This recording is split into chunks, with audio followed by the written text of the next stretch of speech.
Buckle up for this controversial roller coaster, because we're about to venture into a bona fide biblical mystery.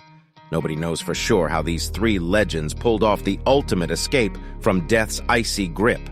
It's like a divine vanishing act, and the ancient texts leave us scratching our heads in awe and wonder. One dude had the ultimate near-death experience. You could say he kinda took a time out from the mortal world. But guess what? He made an epic comeback, like the OG of resurrections. Okay, let's dive in. Death is the end of life. It is the separation of the soul from the body. It is also the consequence of sin and disobedience to God. But how did these three men escape death? And how does their story relate to God's plan and purpose? These are some of the questions that the Bible tackles in a captivating and shocking way. It tells us that these three men escaped death because God had a special plan and purpose for them. But who are these men? And why did they escape death? According to the Bible, these men are Enoch, Elijah, and Moses. They are three men who escaped death in different ways and for different reasons. The first man is Enoch. Enoch was an ancient biblical figure who lived way back in the day. This dude had a special connection with the big man upstairs, if you catch my drift. He was like a real-life superhero, strutting his stuff and walking right alongside God. Bible has it that Enoch was the great-granddaddy of the famous ark builder Noah. But don't let that fool you. Enoch was a true trailblazer in his own right. He had this unique ability to walk with God, and that ain't no ordinary stroll in the park.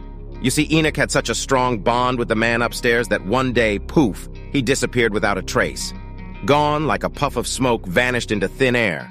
Some folks say God took him up to the heavens, like a VIP ride on a celestial spaceship. And you know what's the craziest part? While most biblical figures bit the dust after a good long life, Enoch didn't even taste death. He got that express ticket to paradise, living it up with the big guy, leaving everyone back on earth scratching their heads in wonder. Enoch's story is one for the books, a dude who was so tight with the divine that he got to skip the whole funeral shindig. So there you have it, Enoch, the celestial wanderer who left us all mesmerized by his otherworldly journey. Now, let's buckle up and discover the electrifying story of Elijah. Elijah was the ultimate biblical fire starter, not literally, but this dude had the power to bring down some serious celestial fireworks. He was like a rock star prophet, famous for his epic showdown with the prophets of Baal. And let me tell you, it was a battle for the ages. So picture this. Elijah standing tall against 450 prophets of the pagan god Baal, all gathered on Mount Carmel. And the challenge was on. He dared them to call upon their God to light a fire for their sacrifice. But guess what? Silence. Not even a single spark. Then it was Elijah's turn, and oh boy, did he bring the heat. He called upon the one true God, and boom! Flames engulfed the altar, leaving everyone in awe. Talk about a mic drop moment. But wait, it gets even crazier. After that epic showdown, Elijah found himself in a bit of a pickle. Queen Jezebel wasn't too happy with him, and she wanted his head on a platter. So, like any sane person would do, Elijah went on the run. But here's where things go from wild to out of this world. While he's on the lam, he gets a one-way ticket to heaven, in a fiery chariot no less. Yep, you heard that right. This dude didn't die. He got a VIP ride straight to the big man upstairs. Talk about an epic exit.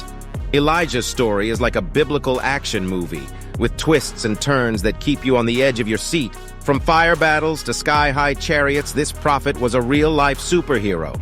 So there you have it, Elijah, the fiery prophet who blazed through life and shot straight up to the heavens in a chariot of flames.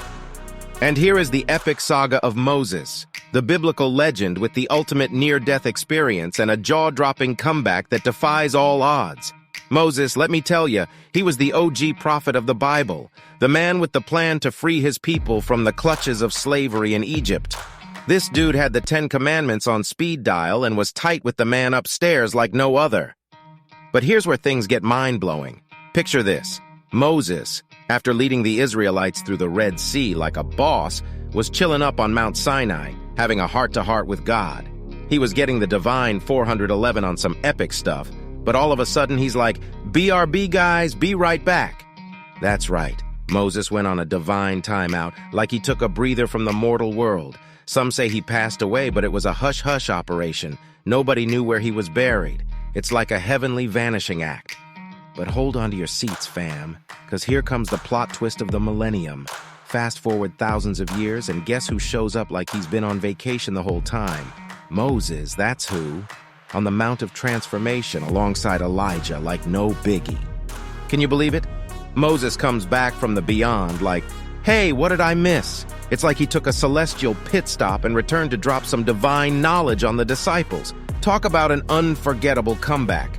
So there you have it. Moses, the dude with the ultimate divine timeout, back from the beyond to drop some truth bombs.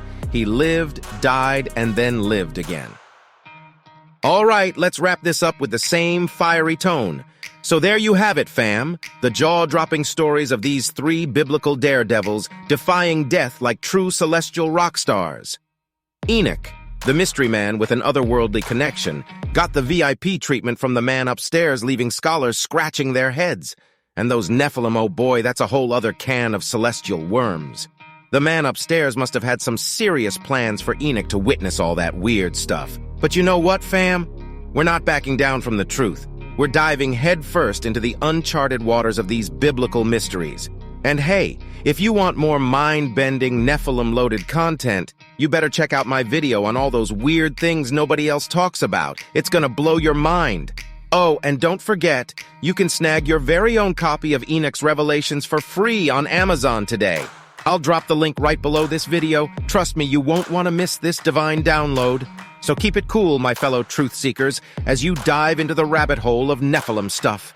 And remember, peace out, stay curious, and keep your eyes peeled for more divine mysteries. Until next time. I was 600 years old when God decided to wipe out all life on earth with a massive flood, and only spare me and my family. I was righteous and blameless in my generation, however. I'm not quite sure about my daughters-in-law. I think they got some Nephilim connection during those years, because some of those Nephilim survived the flood, and nobody knows how. No, this was not a good thing. There is a shocking secret in the Bible that most people don't know or don't want to talk about. It involves sex, angels, and the end of the world.